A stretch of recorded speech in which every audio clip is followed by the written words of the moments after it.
December 26, a day after ng Pasko. Ito ang mga linya natin lagi, no? Pagkatapos ng Pasko. Grabe, dami kong nakain. Patay na naman tayo nito, yung diet natin. Yun, which is totoo, dami natin nakain. Kaya tayo, sa sarili ko, kahit papano, sanay na tayong nakakapag-workout, hindi na mahirap sa atin. So, actually, yun ang gagawin natin mamaya. Pero, back to normal din tayo, slight, dahil ito, tapos na yung bisperas, tapos na yung Pasko. Ang susunod na aabangan natin is New Year, no? So, nag-i-start na yung mga rush niyan, mga December 28, 29, December 26 pa lang naman eh. So, medyo laylo pa ngayon. So, sasamantalahin natin yung araw na to para gawin na yung mga ibang gawain natin sa bahay. Katulad nga yan, magpapalaundry tayo. Morning! Morning, sir. Yan, katulad niya, magpapalaundry tayo. Tapos, papacar wash na rin tayo. Kasi, for the past how many days, walang humpay ang ulan, no?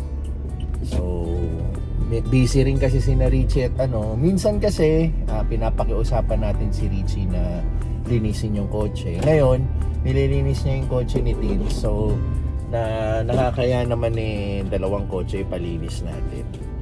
Ayun. So, ngayon, ipapacar wash na lang natin to para ready naman to for the new year. Speaking of pag-aabang sa New Year, yung mga days leading up to New Year, panay schedule na naman ng mga parties and reunions, no? So, hindi talaga natitigil sa Pasko yung mga happenings natin. So, ayun, kakain na naman tayo.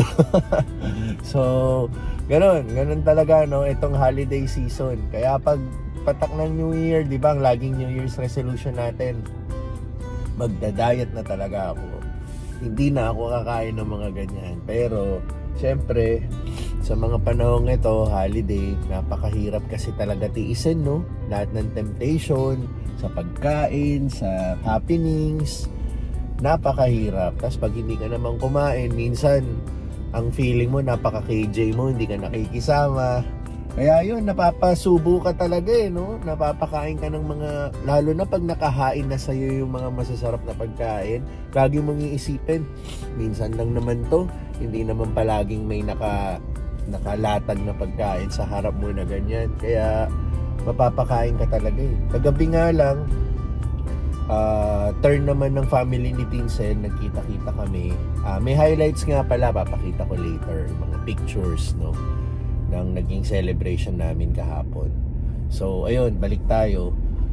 Nakalatag yung mga masasarap na pagkain. Ako, hindi ko natiis. Ang weakness ko talaga is Chinese food. Lalo na pag may nakalatag na yung chow rice. Nako, patay tayo dyan. Kahit yung pagtitiis ko ng ilang araw sa hindi pag-take ng rice or pag-take ng kakaunting rice, pag nilatagan mo ko ng yung chow rice, wala nang diet, walang workout. So, in-enjoy ko talaga.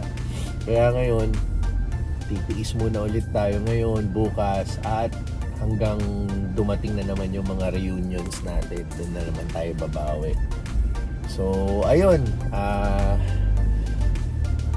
Abangan na natin ang New Year's Day, no? Yan naman ang susunod na celebration natin. So, okay. Magpapalaundry muna tayo. Yun ang magiging simula ng araw natin ngayon. Medyo mga lang tayo ngayon, light work, mga gawaing bahay, tapos yun nga, workout na lang tayo mamaya. Si Tins pala, meron siyang makeup later, pero isang client lang, so mabilis lang din siya, kaya kasama niya rin si Richie. So sa atin si Pixar today, and isasama natin siya mamaya sa pag-workout natin. So eto, dito muna tayo sa ating usuals pagdating sa mga gawaing bahay. Okay, ito lang yung laundry natin. Tapos aabante lang tayo saglit kasi ito lang sa tabi yung pagpapacar wash natin. So magkatabi lang.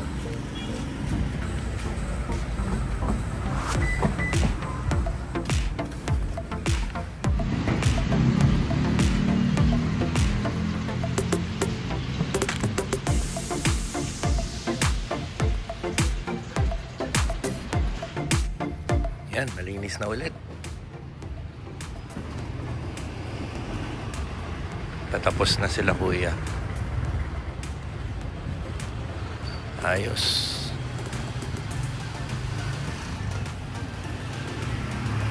So lang yung weather natin.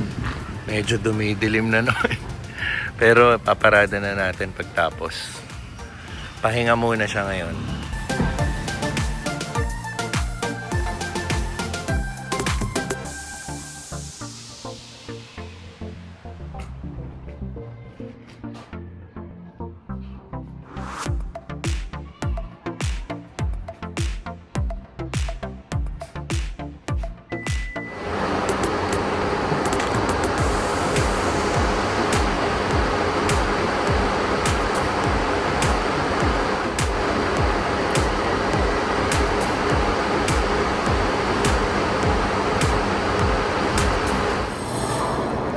Tayo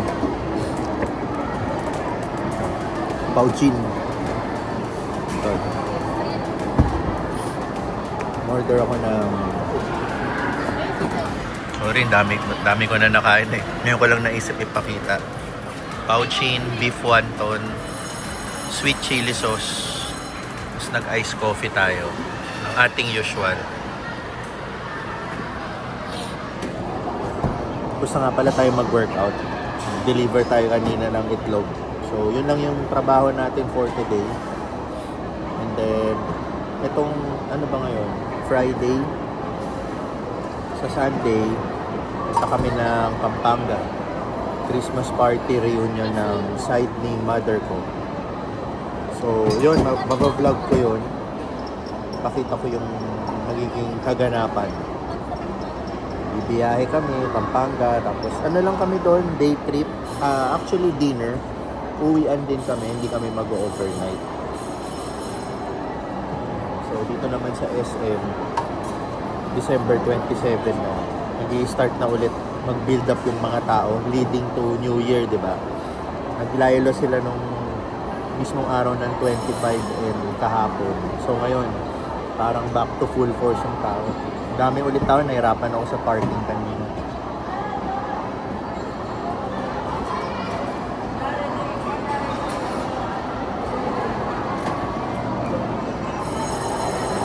Nag-crave ako nito eh.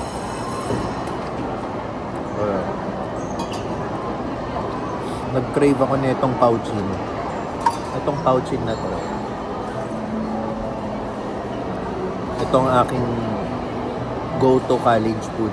Yung college pa ako, itong madalas kong kinakain, ino-order. So, napakatagal na netong Pauchin na neto. Ano yun? Year 2000 pa.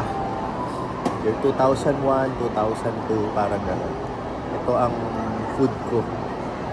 Pag ano, mamadali ka, basta madalas, itong binibili ko. Mga buhay estudyante. Sarap naman kasi. Hanggang ngayon.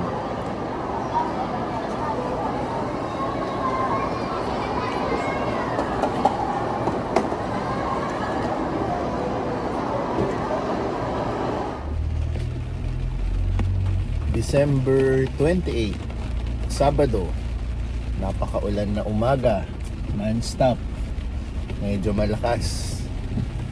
Pixar, say hi to the vlog. Ayan.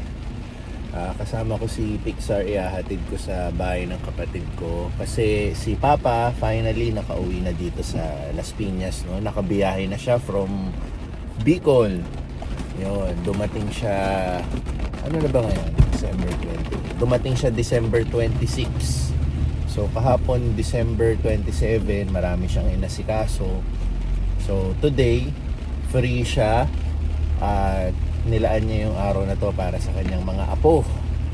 Ayan, kaya ihahatid natin si Pixar sa bahay ng kapatid ko dahil dun siya nakastay at yan, magbabanding sila. So ang original plan is pupunta sila sa McDonald's or Jollibee, dun lang malapit sa lugar ng kapatid ko. So sana gumanda-ganda ng konti yung panahon para di naman sila ganun maabala, no? Pero magbabanding din silang magpipinsan, and yun nga, kasama si lolo niya, si Papa. So ayun, pakita natin yung weather. Kung gaano talaga ano no. Kanina pang umaga to eh. Actually madaling araw pa lang naririnig ko na, nagising ako ng saglit. Tapos hindi na tumigil since noon. Ito.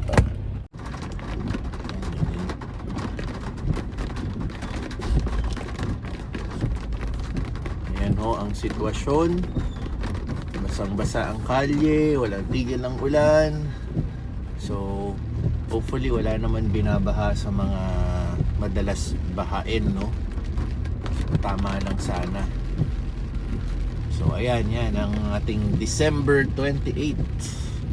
At sana ngayon lang. Dahil bukas meron kaming meron kaming reunion sa side ni na mama sa Pampanga naman. So bibiyahe tayo ng Pampanga bukas para maki-party, para maki-reunion. Yan.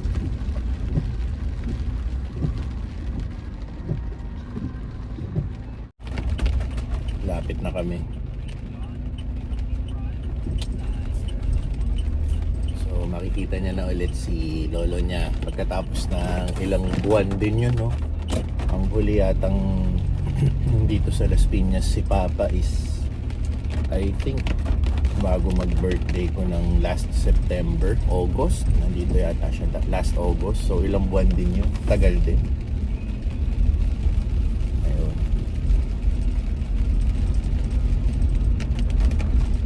Did you see Papa Eddie's car na? It's outside. Yeah.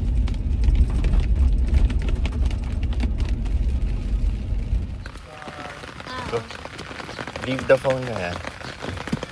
Oh, wait lang ha. Careful. Can you please close the door, the car? Yan. Oh, use your hood. Ayan si Papa. Careful ha. Watch your step. Oh, hug Dad, Papa Eddie ha. Ayan. Papa. Dali mo nga pala yung ano. Basta makapag-banding lang, no? Hello, Ate Sisi. Good morning.